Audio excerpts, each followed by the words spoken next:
Miss Houston. This is Alka Madan from Global Women Power. So Global Women Power is our non-profit organization, 501c. And we started this organization keeping in mind that women are supposed to have a bigger network than they operate in. And the idea of this network is to empower each other financially and socially. Awesome. Yeah. So in this, because I have counted on my own journey as well, that, how different obstacles in your journey as an entrepreneur and other roles you play in life need other women's support, be it your mother-in-law, mother, sister, friend, So we as a woman, we have these different facets of our existence. So in a network where, we are not meeting with some specific agenda of making benefit from each other, but we rise to the expectation as and when and however we are needed. So we have done, lots of work in this, lots of work. But then I met many exemplary women while in my journey. So I started this platform as Meet Our Sheroes. And I'm telling you, if you start learning it event by event, you will get moksha, because all of those women lived the life of a saint, not in exactly the same form, but hard work, loyalty, persistence, resilience, whatever is needed as a saint to get to the enlightenment. And that's how they got where they are. So great learning experience. Most of the time, I get lost in the interview because that's how story develops. And I feel very privileged that I have the chance to listen to what happened. Yeah. So that's what, I will talk to you today. Like, what's happening now, what happened, what's going to happen in your journey as whatever you're doing at the moment. So please introduce yourself. Great. And then tell our audience about you. So my name is Dr. Leah Houston. I am an emergency physician who saw all kinds of friction and fraud and waste and abuse in our healthcare system. But then I had a personal experience of credentialing and identity theft that occurred that led me to investigate what caused that problem and to want to find a solution to the problem. And that's what HPEC is. Mm. Can you give the title again? What are you doing? And what's the title role? So HPEC, it's HPEC. It stands for the Humanitarian Physicians Empowerment Community. Because, originally we weren't really sure which direction we were going to go. Are we going to go nonprofit? Are we going to go for profit? Are we going to make it a benefit corporation? And it is a community, and we do empower humanitarian physicians, but we realized how big the scope of the project was, and realized that we would need to create a revenue model. And so because the fraud that occurred against me was around identity theft, we decided to create an identity and credentialing application for doctors that solves a $5 billion pain point. And that's just the monetary value. There's a lot of administrative wasted time, administrative burden placed on the physician for identity and credentialing. So not only can it save all that money for health systems and for the healthcare system in general, but it can save physicians a lot of time and a lot of heartache when things go wrong, preventing identity theft and misuse of their credentials and things like that. And so there's a lot of potential benefits, and we use the credentialing and identity engine to power this network, which is the real, value that the company provides, which is a physician network of community and collaboration, so that we can build our own patient referral networks, so that we can collaborate on practice guidelines in order to get our patients the best care as new innovations come through the pipeline, and so that we can essentially untether ourselves from systems that aren't serving us or our patients. There's one thing about the fraud: till it doesn't happen to you, you don't believe in it. Right. Right. And You I was just happened shocked. to the story, yeah? So tell me more about the fraud that happened with you. Well, I was working in a small community center, Mhm. and it was an emergency doctor. You're running around all the time, and you never see your director except for in the job interview, and that's it. Mhm. And the director came up, and he had a letter in his hand, and he goes, "We got to talk." And he hands me this letter, and the letter says that my privileges to bill for Medicare and Medicaid have been revoked. Mhm. And that's a big problem, because in order to work in the emergency department, you need to be able to bill for Medicare and Medicaid in the US, because there's a significant number of the patient population who gets their care paid for through that model. And I was like, this is a mistake. Like, this doesn't make sense. Why would this have happened? And it took probably 14 days of phone calls just to get somebody on the phone in Mhm. order to discuss this problem. And I learned that a hospital I was working at in another state that I never was no longer licensed in, that I no longer was working in a hospital that I hadn't been working in for a long time, Mhm. was continuing to bill under my name. Mhm. And because they were billing under my name, under Medicare and Medicaid and all the other insurance models, supposedly, um, it appeared as if I was practicing medicine without a license. Mhm. And that's the only reason the fraud was even detected. Now, the scary part is that most physicians in the United States don't let their licenses lapse. Mhm. We continuously renew them. So, Mhm. how many of us, especially with licenses all over the United States in every state, how many of us have this fraud happening against our professional identity that we don't know about? And when a patient doesn't know that they never got the thing, that they never learned that was ordered for them because they never actually saw the doctor, and the Mhm. doctor never actually saw the patient, and there's a fraud machine of people collecting payments for services never rendered, that's a big problem. Totally unbelievable. Yeah. And so it continued for how long?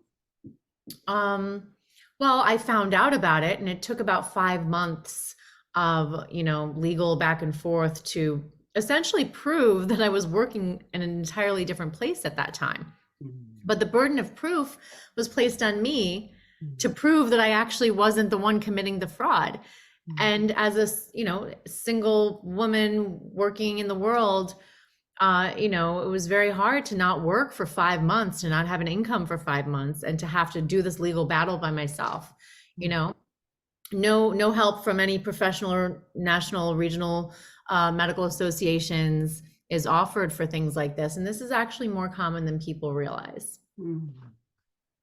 So now, if I'm trying to understand your organization, so is it more like, identity theft protection or insurance, or what?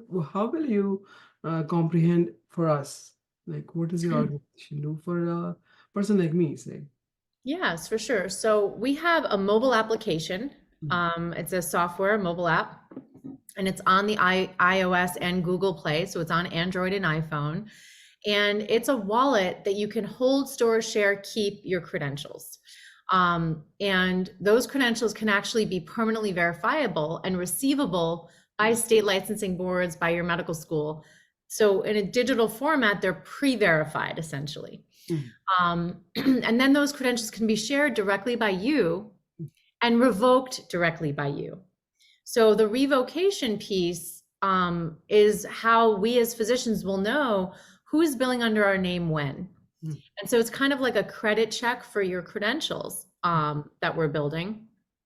And in the process, we can solve for the credentialing problem by sharing these credentials with people. And then embedded in the mobile application is also a social application, a place where all doctors can collaborate, communicate. Mhm. There's communication tools that segment the physician population by specialty, by location, so that we can discuss important patient care topics. Understood. So this app is only for physicians or for, It's currently only for physicians, yes, because the problem is unique to physicians. Mhm.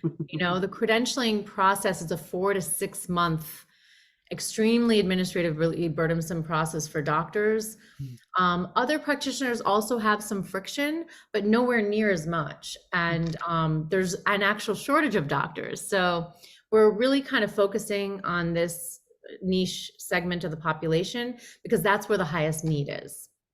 So how are you popularizing it? By sending emails or holding seminars? Yeah, so we have a community of physicians who have invested in this technology, who have been our initial beta testers. Mm.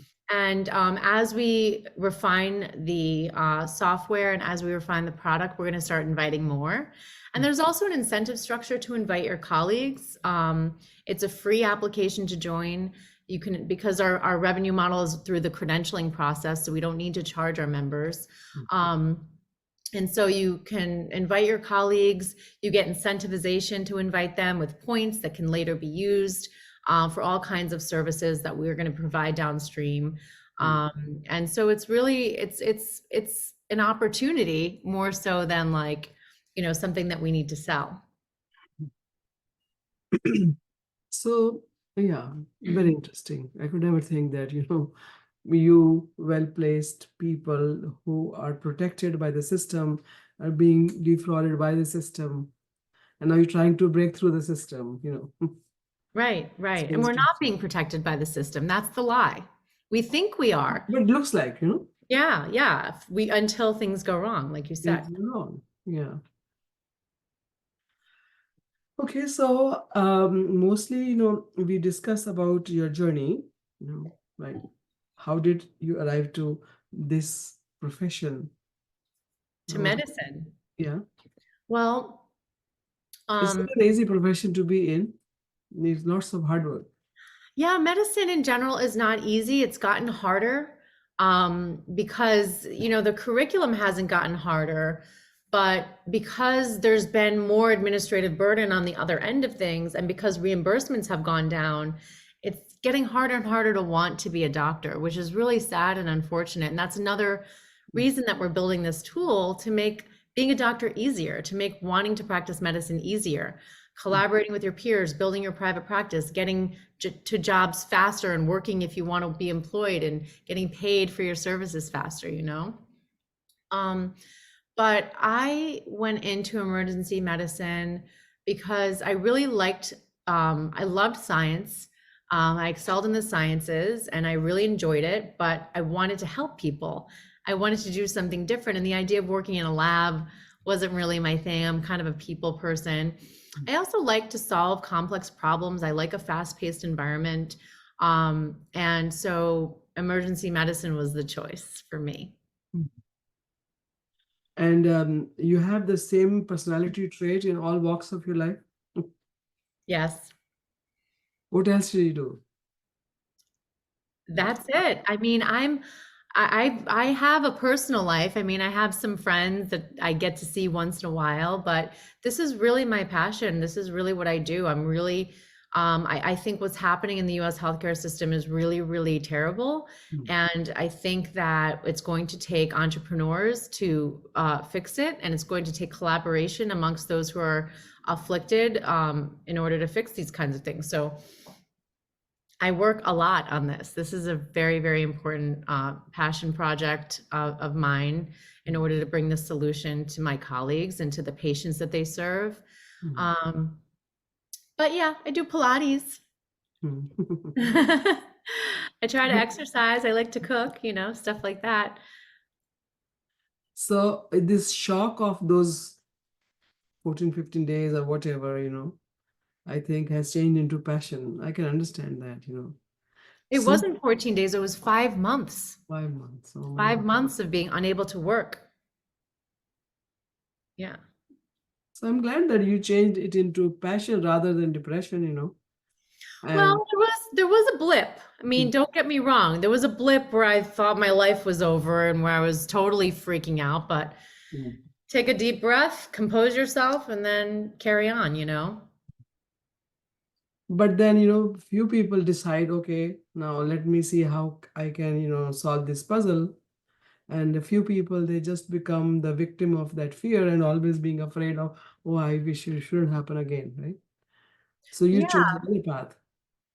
Well, I also there was also an opportunity that actually came out of I don't want to call it a tragedy because my mother's okay now, but my mother got sick and I took a step back from working to take care of her. And I had some space and time to think about it. And so I was given the resources of time to critically think about how to solve it and to test the market a little bit and to get potential end user and customer feedback on the need for this solution. And so it was only after I had some time and space to think about it and realize that there is a real opportunity here. And it's a luxury. I'm very privileged to have had that luxury because a lot of people have amazing ideas, but they just don't have the resources or the time to execute on them because they're busy, they have bills, they have families, so even though my mom getting sick was hard, it gave me a little window of opportunity to pursue this. And thank God she's fine. She's in remission now and things like that. So I think the message coming from you is that, turning disasters or, just 1 second. I'm in a meeting. Hold on. That, you just tend to turn the tables around and then change this into an opportunity. Right? So this is Yeah. the message I'm seeing, from all the times when person can be really worrisome and thinking what to do. But then you just think, what better can be done? Yeah. This is a great attitude, though. And now when you're talking about this, that you people have invested in this, so investment means what? It means what are you looking for out of it? So technology development is expensive. There's a lot of things that need to be implemented for this to work from an end-to-end perspective. And so a brave, few hundred physicians have invested now a little over $1 million in total for us to develop this solution. And so they own equity in the company. And when we take it to the moon, they're going to reap the benefits. But it's also because they believe in this solution to this problem, and they actually individually are experiencing that problem. So what is your role in this organization? I am the CEO, the Chief Everything Officer. I do all the things. I have, I'm learning entrepreneurship, learning technology development. I have an amazing team that's developing and executing on getting this thing shipped and bringing it to the public. And yeah. So may I give you some idea about that, because you are the owner, and have you tried getting your organization certified as women-based business and something like that? And My attorney recommended that to me because he said that there's some grant opportunities that might be available.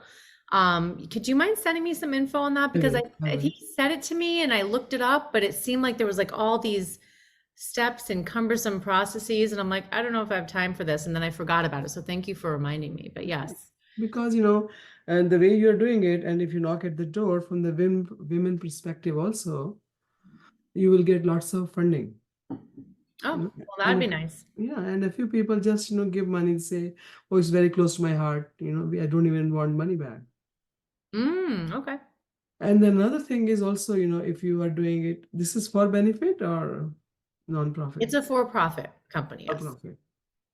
So some part of it you can take out for non-profit also out of it, Yeah, there's a lot of potential tax opportunities that I don't know about yet. And I feel like I've kind of deferred thinking too much about it outside of the SEC requirements until we have revenue. So, but that is a catch-22 situation. If you do these diversifications, maybe revenues problem will be solved. Yeah, I'm open to learning more, and I appreciate you sharing, whatever knowledge you have with me. Yeah, because of course, CEO wears all the hats, but then for you to you need to have lots of assistants. because you can think only in one particular direction, which is your passion. Mm-hmm. All other things should be help put in plate for you. Okay, we can do this for you, we can do that for you. Right. So how many people are working under you, are reporting to you? Right now we have four. Well, five if you consider the the VA that we have. So five, so that's six including me. Mm. Yeah. And this is additional to what you're doing, or this is the main thing now you're doing? This is my full-time 6 a.m. to midnight job every day, including weekends. This is Now an it's fully gone. overtime job. There's no space. Mm. That's why when you say, what else do you do? I'm like, Pilates once in a while, because that's it. Because the way you have put that you are a physician, and I thought, okay, so you're doing that part of your job, and then you're doing this part, which is you're very passionate about. I do miss the practice of medicine, but it's not conducive to being an entrepreneur. You have to have 100% of your heart in something if you want it to be successful, especially when it's something like this. It was a smaller side project, like some coaching business or something that I could do while also practicing. I totally would. I mean, I actually really miss taking care of patients. But also emergency medicine is one of those fields where if you're not working at least 6 to 10 shifts a month, you don't keep up your skills enough to stay really highly competent. So it's kind of both of those things. I want to do the right thing for patients if I'm going to practice. And I feel like if I'm distracted by something like this, it won't, it'll be a disservice to my patients. And I want this to succeed. So if I work, I'm also distracting energy from solving this problem that indirectly also affects patients. I know another doctor radiologist. He hired a techie guy to make some, apps for his own business. Mm-hmm. But when he got so intrigued by the technology, Mm-hmm. he stopped being a radiologist Mm-hmm. and went in the vertical of medical science along with technology. Mm-hmm.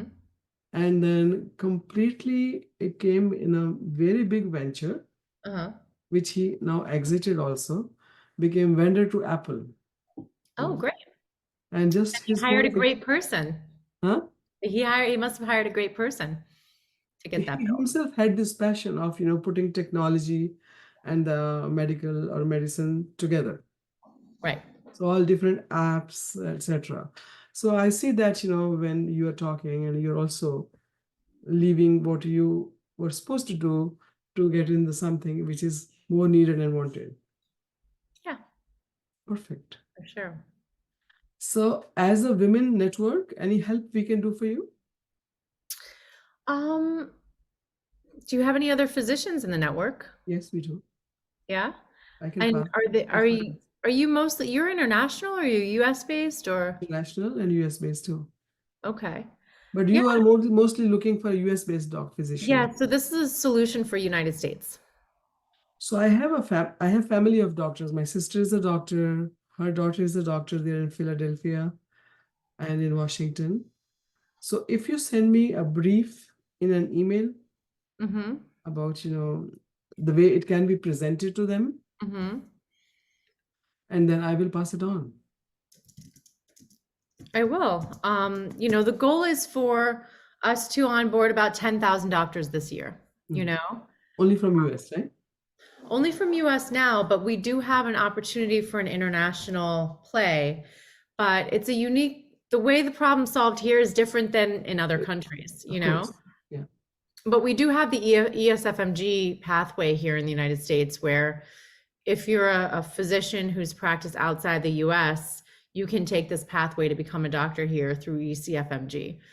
So that's a certification process, a credential, and so that's an opportunity. Very nice. Mhm. So pass it on to me and I will circulate it. And, like I listened to it for the first time. So many people will say, oh, wow, I was really looking for it. So, Yeah. yeah, you never know, it should not be a best kept secret, whatever you're doing. It should be All right. always passed on. Amazing. So I will send you something, and thank you so much for taking the time. It was such a pleasure getting to know you. Same here. All You're very right. welcome. Yeah, okay. Take care. See you again. Bye. Ciao.